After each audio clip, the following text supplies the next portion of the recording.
En abril de 1832, el profeta José Smith y otros viajaron a Independence, Missouri, obedeciendo el mandamiento de Dios a establecer una organización para edificar Sion y cuidar de los pobres. El 26 de abril, el profeta recibió la revelación que se encuentra en Doctrina y Convenios 82, durante un consejo de sumos sacerdotes y élderes de la iglesia en Independence. En esa revelación, el Señor perdonó las transgresiones de los hermanos y les advirtió que se abstuvieran de pecar más. El Señor también instruyó a esos hermanos en cuanto a cómo administrar los asuntos temporales de Sion. 4 días después, José Smith recibió la revelación que se encuentra en Doctrina y Convenios 83, en la que el Señor instruyó a los líderes de la iglesia en cuanto a cómo cuidar a las viudas y a los huérfanos. Quisiera que piensen en un momento en el que hayan tenido un desacuerdo con un amigo o un familiar que con el tiempo se haya resuelto. ¿Cómo se sintieron cuando resolvieron el desacuerdo? Por varios meses se habían desarrollado malos sentimientos entre Sidney Rigdon en Ohio y el obispo Edward Partridge en Missouri. En abril de 1832, el profeta José Smith y otros líderes de la iglesia viajaron a Missouri obedeciendo el mandamiento del Señor de sentarse en concilio con los santos que están en Sion. A su llegada, se llevó a cabo un consejo de sumos sacerdotes de la iglesia. Entre las sesiones de la conferencia de la mañana y de la tarde, Sidney Rigdon y Edward Partridge resolvieron sus diferencias. La revelación de Doctrina y Convenios 82 se recibió durante la sesión de la tarde. A continuación, leeremos lo que el Señor les dijo a estos dos hermanos. De cierto os digo, mis siervos, que por cuanto os habéis perdonado el uno al otro vuestras transgresiones, así también yo el Señor os perdono.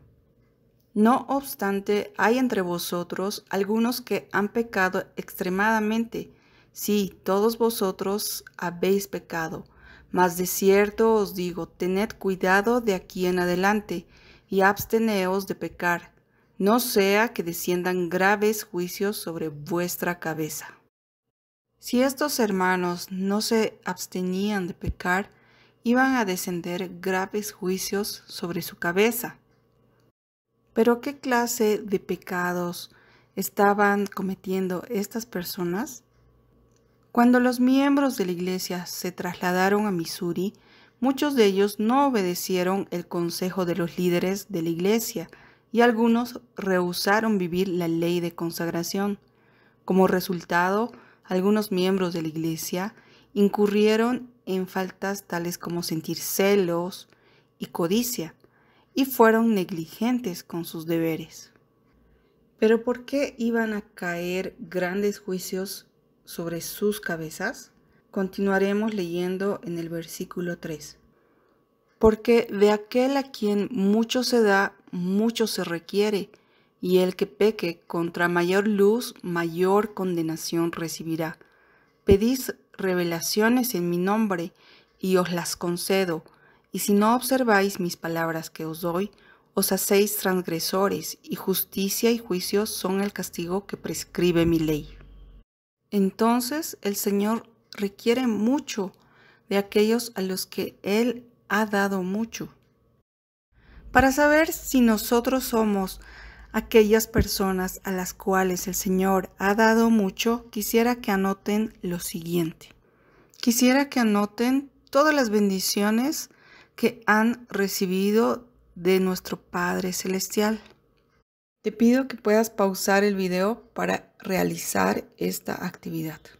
Una vez que has anotado todas las bendiciones que el Señor te ha dado, ¿te consideras una persona a la cual el Señor ha dado mucho?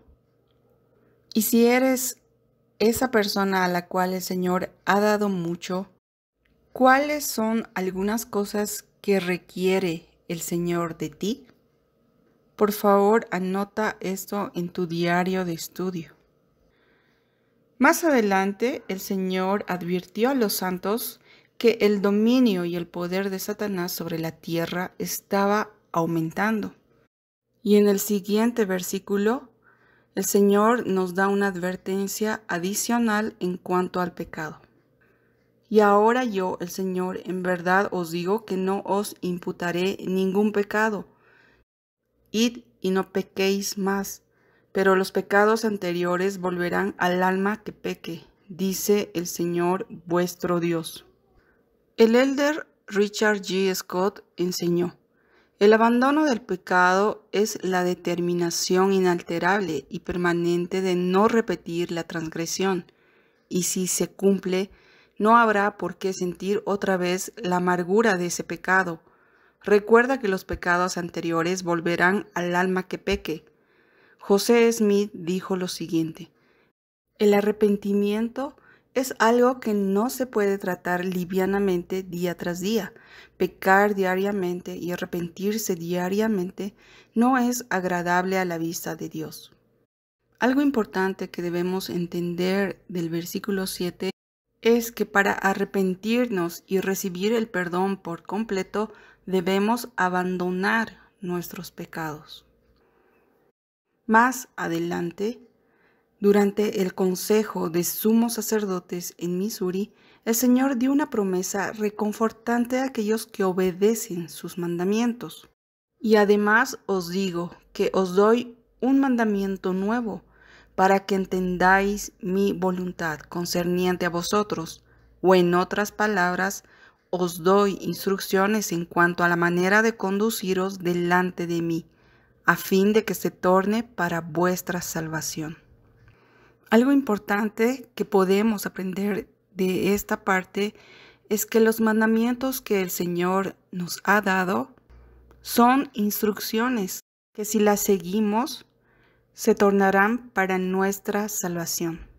Además nos dice en el versículo 10: yo el Señor estoy obligado cuando hacéis lo que os digo, mas cuando no hacéis lo que os digo, ninguna promesa tenéis. Recuerda que si nosotros obedecemos al Señor, Él siempre guardará su promesa de bendecirnos. 4 días después de recibir la revelación que se encuentra en Doctrina y Convenios 82, el profeta José Smith recibió una revelación en cuanto a cómo tratar el difícil desafío de atender las necesidades temporales de los santos. Muchos de los miembros de la iglesia de ese entonces vivían la ley de consagración y habían recibido una heredad o propiedad de la iglesia.